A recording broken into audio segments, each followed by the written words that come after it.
Halo semuanya, kita dari kelompok 15 ingin mempresentasikan Sistem Peredaran dan Perdagangan Satwa Liar.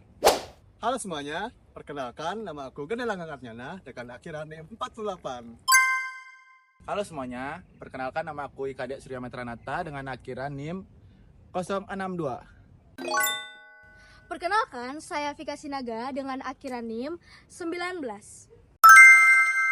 Saya Fitri Wijayanti dengan akhiran NIM 74. Jadi, pertama-tama kita harus mengenal dulu apa itu PP nomor 8 tahun 1999 dan apa kaitannya dengan sistem peredaran dan perdagangan satwa liar. Jadi, PP nomor 8 ini adalah peraturan pemerintah yang mengatur tentang pemanfaatan jenis tumbuhan dan satwa liar. Aturan ini dibuat untuk memastikan bahwa pemanfaatan sumber daya alam seperti tumbuhan dan satwa liar dilakukan secara tertib, legal, dan tidak merusak kelestarian alam. Peraturan ini merupakan pelaksanaan dari Undang-Undang Nomor 5 Tahun 1990 tentang konservasi sumber daya alam hayati dan ekosistemnya. Dalam peraturan ini, pemanfaatan tumbuhan dan satwa liar bisa dilakukan melalui penangkaran, pemburuan, pengambilan dari alam, dan perdagangan. Namun, semua aktivitas tersebut harus memiliki izin yang resmi dari pemerintah.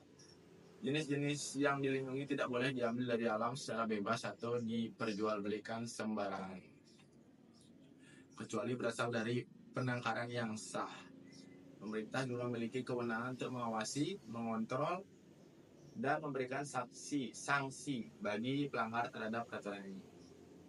Jadi, kaitan PP ini dengan sistem peredaran dan perdagangan satwa liar sangat erat. Karena peraturan ini menjadi dasar hukum utama dalam mengatur perdagangan satwa liar.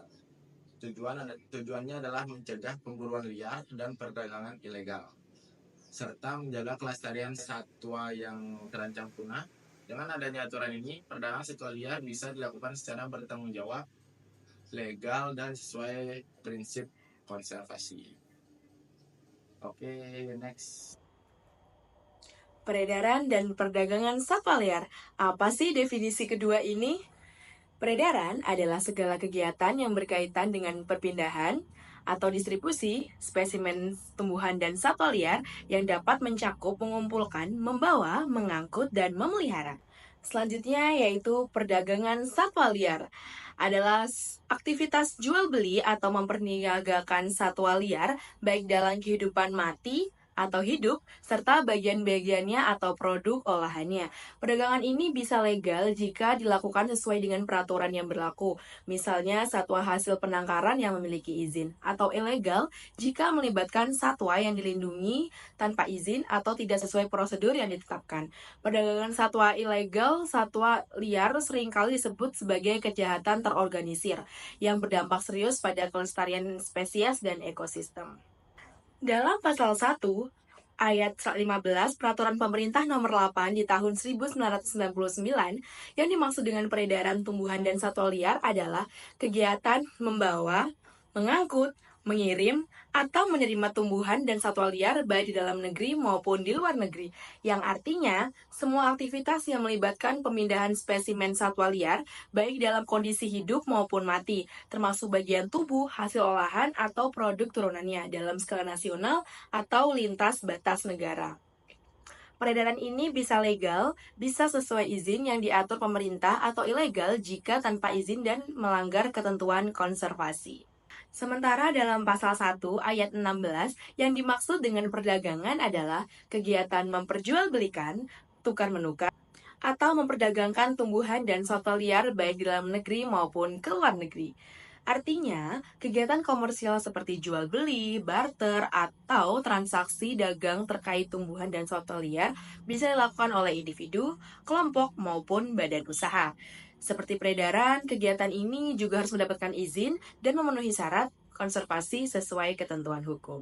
Sekian presentasi definisi umum dari peredaran dan juga perdagangan. Terima kasih. Baik, di sini saya Vika Sinaga yang akan menjelaskan tentang peraturan atau undang-undang yang mengatur tentang peredaran dan perdagangan satwa liar di Indonesia.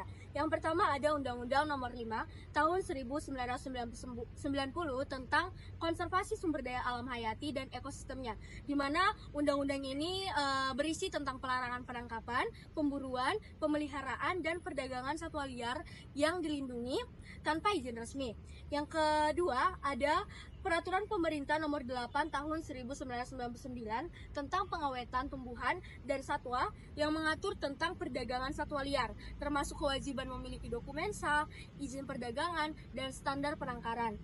Yang ketiga ada Peraturan Menteri Perdagangan Nomor 122 Tahun 2018 yang mengatur tentang ketentuan ekspor tumbuhan alam dan satwa liar yang tidak dilindungi undang-undang dan termasuk dalam CITES atau daftar CITES, yang dimana CITES tersebut adalah Convention on International Trade in Endangered Species of Wild Flora and Fauna. Yang keempat ada Peraturan Menteri Lingkungan Hidup dan Kehutanan Nomor 18 Tahun 2024 yang mengatur tentang pemanfaatan jenis tumbuhan dan satwa liar atau TSL dalam bentuk penangkaran, pemeliharaan, perdagangan, dan peragaan. Berikut yang bisa saya sampaikan dan terima kasih. Baik, di sini saya akan menjelaskan tentang studi kasus perdagangan satwa liar yang terjadi di Indonesia. Di sini aku akan menjelaskan tentang dua studi kasus, yaitu yang pertama yang terjadi di Pulau Bali dan yang kedua yang terjadi di luar Pulau Bali. Yang terjadi di Pulau Bali sendiri yaitu perdagangan penyu. Seperti yang kita tahu, penyu merupakan reptil laut yang sering singgah di perairan Indonesia untuk bertelur. Nah, di perairan Bali sendiri terdapat beberapa jenis penyu yang rutin bertelur di perairan Bali, yaitu penyu belimbing, penyu sisik, penyu hijau, dan juga penyu lekung. Nah, pada tahun 2020, perburuan penyu ini masih dianggap sah karena masyarakat masih sering menganggap bahwa penyu merupakan bukan satwa yang dilindungi dan juga masih sering dibutuhkan untuk sarana upacara. Nah, salah satu kasus yang terjadi adalah pada tanggal 24 Juni 2020, yang dimana kepolisian menemukan rumah makan yang kedapatan menjual olahan penyu.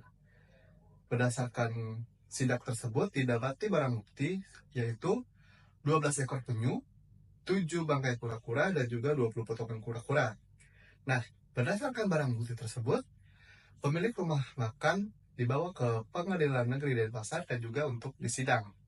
Berdasarkan keputusan sidang yang dilakukan pada 22 September 2020, pemilik rumah makan dijatuhi hukuman yaitu 1 bulan 15 hari penjara dan juga denda sebesar 3 juta rupiah. Baik, selanjutnya studi kasus kedua yaitu perburuan satwa liar dilindungi yang terjadi di Pulau Riau. Pada periode 2019 sampai 2022, terjadi 6 kasus perburuan satwa liar dilindungi, yaitu berupa terenggiling yang diambil sisiknya, harimau yang diambil kulitnya, dan juga beruang madu yang diambil organnya. Berdasarkan perburuan tersebut, diindikasikan faktor yang memicu perburuan tersebut adalah tingginya harga jual, serta banyaknya target yang menginginkan satwa tersebut untuk dibeli. Nah, ada juga faktor lain yaitu minimnya pengawasan yang dilakukan sehingga banyak masyarakat yang dengan mudah berburu satwa-satwa liar yang dilindungi. Sekian presentasi dari saya. Akhir kata saya ucapkan terima kasih. Sekian presentasi dari kelompok 15. Terima kasih.